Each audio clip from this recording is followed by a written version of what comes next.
Hey guys, Jay here and welcome to another cosplay tutorial. Today I'm going to be making Cloud's new Buster Sword from the new Final Fantasy VII Remake. Now yes, I did make this in another video, but there's a huge difference. Can you see the difference? Yeah, this one's way shorter. So because the size was bothering me so much, I decided to make another one. And while I was at it, why not make it into an actual tutorial? So that's exactly what I did, and that's what this video is. So let's go ahead and get started. To start, I have a template that I made out of 3 parts: the face, the bevel, and the details. I cut the bevel piece off as this will be made later. This line here is the center where the support rod will be. I cut the face into 2 pieces because at full length it's too large to fit on the 10mm Yayahan EVA foam that I plan to use.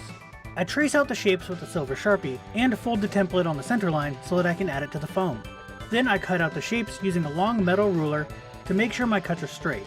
I use an X-Acto knife with a sharp blade to cut out the Materia slots, followed by using a Dremel to smooth out all the edges. Then I use contact cement to glue the 2 pieces back together along the edge the template was cut at. I marked out the thickness that I needed to cut away from the center and make a trench where the 1/2-inch thick wooden dowel I'm planning to use as the core will sit. Then I retaped the bevel back onto the now retaped template and traced the new pieces on the cardboard. After tracing 2 full blade templates mirrored, I cut the bevel back off of the template so I can trace that line onto the cardboard. Then I just cut out the pieces. The lines that indicate the start of the bevel are only cut part way through. This way the cardboard can be bent without being destroyed.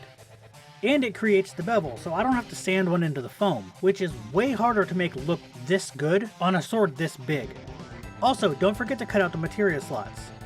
Now just tape both halves together on each face, and then glue them onto either side of the foam, making sure the bevel sections can still bend in. Also, remember you need to wait for contact cement to almost dry before the pieces will stick together. And with this sword, I needed a lot of it, which gave off a ton of fumes, so please wear a face mask. Once the glue dries, I use expanding foam in the spray can inside the bevel section and tape the cardboard closed. It takes a while to cure, but it's extremely sturdy. To cover the cardboard and tape, I cut out bevels on some 2mm Yayahan EVA foam. I needed to separate the bevel template at the blade's sharpened angle because it was too tall for the foam. So I cut them out separately and glued them back together. Then I contact cemented them over the cardboard bevel. One last time, I cut the face template in half so that I could do the same thing I did with the 10mm foam, but instead on 5mm. This will go right up against the bevel's foam edge, covering the cardboard of the face of the blade. I also made a Materia slot latch thingy, whatever it's called, before everything else as a test, and when placed on the blade I noticed the bottom area under the Materia slot was just a little too short. So I did all the steps again, but on a really small piece at the bottom just to lengthen it out. That way it matched all the layers. For the detail pieces, I put the detail template on the face template, which was taped back together, and did one final cut, which was the top half of the detail piece, since I no longer need the face pieces. I cut all of the details out of 2mm foam, which will be glued to the face of the 5mm foam. But I ran out of foam and need to get more first, so instead let's work on the crossguard. The template was made by making a rectangle that's about 1/2 inch on both sides wider than the blade. Mine is roughly 12.5 inches wide and about 3 inches tall. Then I folded it so there were 5 fold lines and marked the center, which is where all the domed details will go. There are 7 layers of 10mm foam, with the center layer having a cutout that's 1/2 inch in the center to allow the dowel to pass through. And the 2 glued to either side of that have a small trench dremeled out to make more room for the dowel to fit in easily. I glue 2mm foam to all 4 sides that have cut foam edges to make flat faces, and I make them oversized. I can just cut and Dremel off the overhang.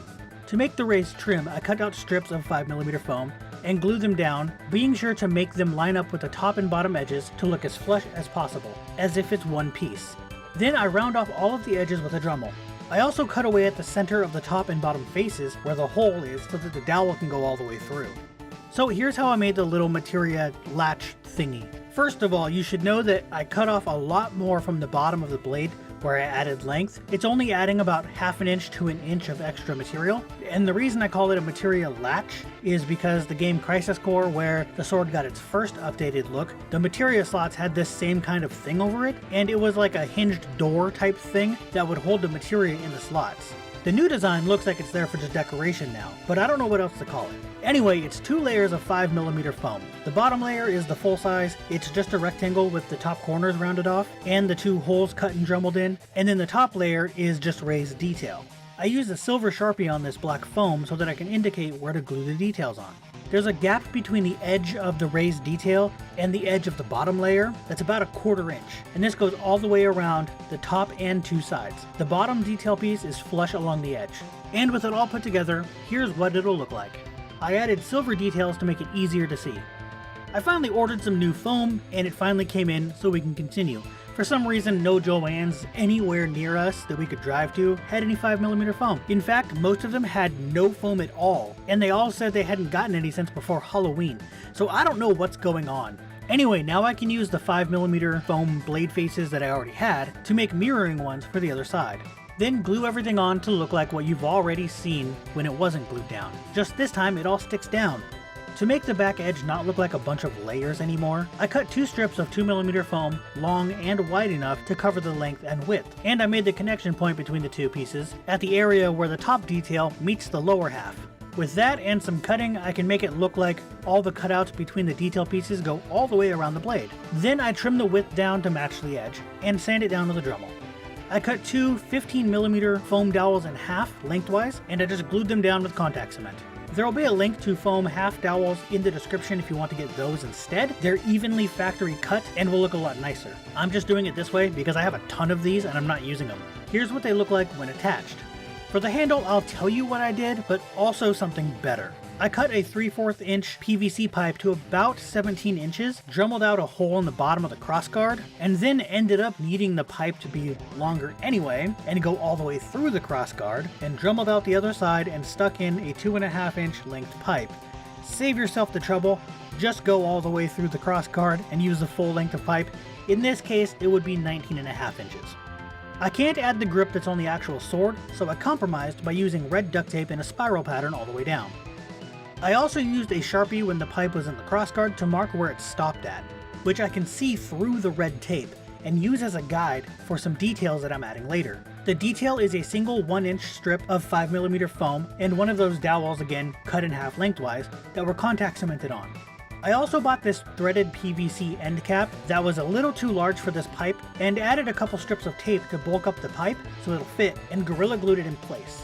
For the details on the crossguard, I used these DIY buttons. These are the same ones that I used for the gems in the Princess Peach Crown tutorial, and they were the mock Materia in the last sword build video.